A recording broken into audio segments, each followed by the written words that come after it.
The emergent nature of reality is that all systems, whether it is knowledge, society, technology, philosophy, or any other creation, will, when uninhibited, undergo fluid, perpetual change. What we consider commonplace today, such as modern communication and transportation, would have been unimaginable in ancient times. Likewise, the future will contain technologies, realizations, and social structures that we cannot even fathom in the present. We have gone from alchemy to chemistry, from a geocentric universe to a heliocentric, from believing that demons were the cause of illness to modern medicine. This development shows no sign of ending, and it is this awareness that aligns us and leads us on a continuous path to growth and progress. Static, empirical knowledge does not exist. Rather, it is the insight of the emergence of all systems we must recognize. This means we must be open to new information at all times, even if it threatens our current belief system and hence identities. Sadly, society today has failed to recognize this, and the established institutions continue to paralyze growth by preserving outdated social structures.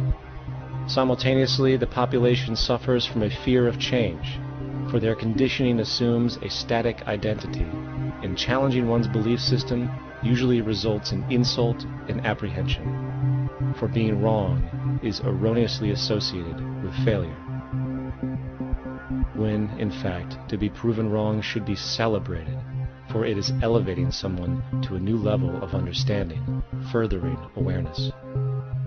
The fact is, there is no such thing as a smart human being, for it is merely a matter of time before their ideas are updated, changed, or eradicated.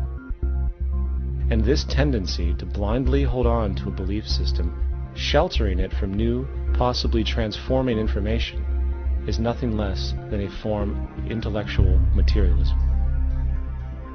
The monetary system perpetuates this materialism not only by its self-preserving structures, but also through the countless number of people who have been conditioned into blindly and thoughtlessly upholding these structures, therefore becoming self-appointed guardians of the status quo. Sheep, which no longer need a sheepdog to control them, for they control each other by ostracizing those who step out of the norm. This tendency to resist change and uphold existing institutions for the sake of identity, comfort, power, and profit is completely unsustainable and will only produce further imbalance, fragmentation, distortion, and invariably, destruction. It's time to change. From hunters and gatherers to the agricultural revolution to the industrial revolution, the pattern is clear. It is time for a new social system which reflects the understandings we have today. The monetary system is a product of a period of time where scarcity was a reality. Now, with the age of technology, it is no longer relevant to society. Gone with the aberrant behavior it manifests. Likewise, dominant worldviews, such as theistic religion, operate with the same social irrelevancy. Islam, Christianity, Judaism, Hinduism, and all of the others exist as barriers to personal and social growth, for each group perpetuates a closed worldview, and this finite understanding that they acknowledge is simply not possible in an emergent universe. Yet, religion has succeeded in shutting down the awareness of this emergence by instilling the psychological distortion of faith upon its followers, where logic and new information is rejected in favor of traditionalized, outdated beliefs. The concept of God is really a method of accounting for the nature of things.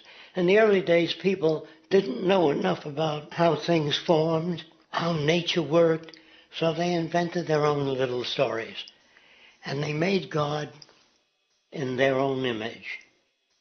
A guy that gets angry. When people don't behave right, he creates floods and earthquakes. They say it's an act of God. A cursory glance at the suppressed history of religion reveals that even the foundational myths themselves are emergent culminations, developed through influence over time. For example, a cardinal doctrine of the Christian faith is the death and resurrection of Christ.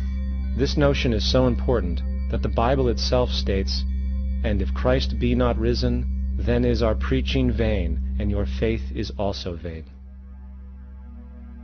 Yet it is very difficult to take this account literally, for not only is there no primary source denoting this supernatural event in secular history, awareness of the enormous number of pre-Christian saviors who also died and were resurrected immediately puts the story in mythological territory by association.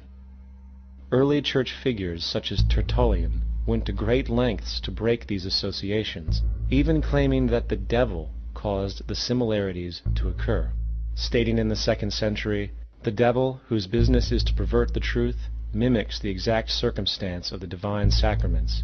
He baptizes his believers and promises forgiveness of sins. He celebrates the oblation of bread and brings in the symbol of the resurrection. Let us therefore acknowledge the craftiness of the devil, who copied certain things of those that be divine." What is truly sad, however, is that when we cease the idea that the stories from Christianity, Judaism, Islam, and all the others are literal history, and accept them for what they really are, which are purely allegorical expressions derived from many faiths, we see that all religions share a common thread, and it is this unifying imperative that needs to be recognized and appreciated. Religious belief has caused more fragmentation and conflict than any other ideology. Christianity alone has 34,000 different subgroups. The Bible is subject to interpretation. When you read it, you say, "I think Jesus meant this. I think Job meant that. Oh no, he meant this." So you have the Lutheran, the Seventh-day Adventist, the Catholic, and a church divided is no church at all. And a church divided is no church at all.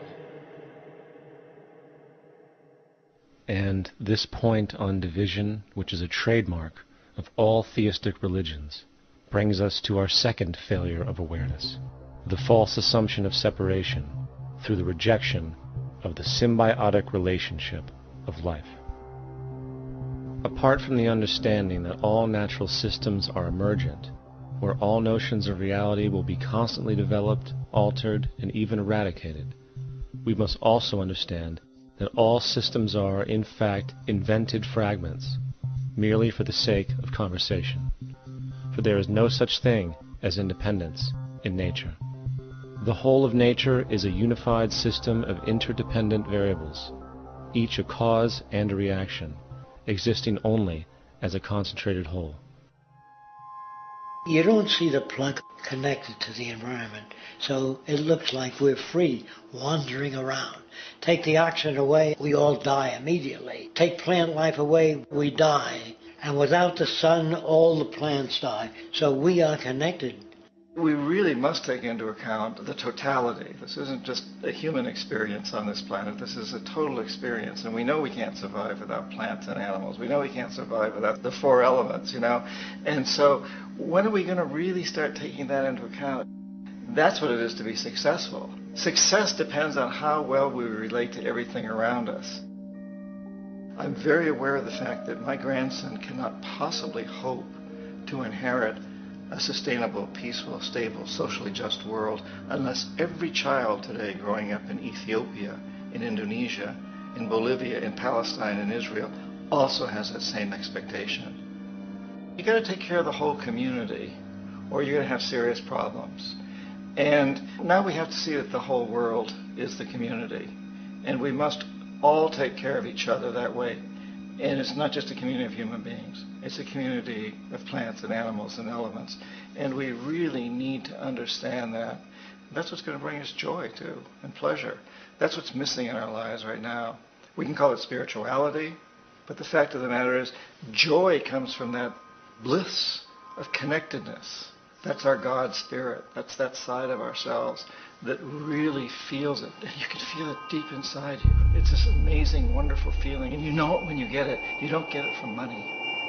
get it from connection.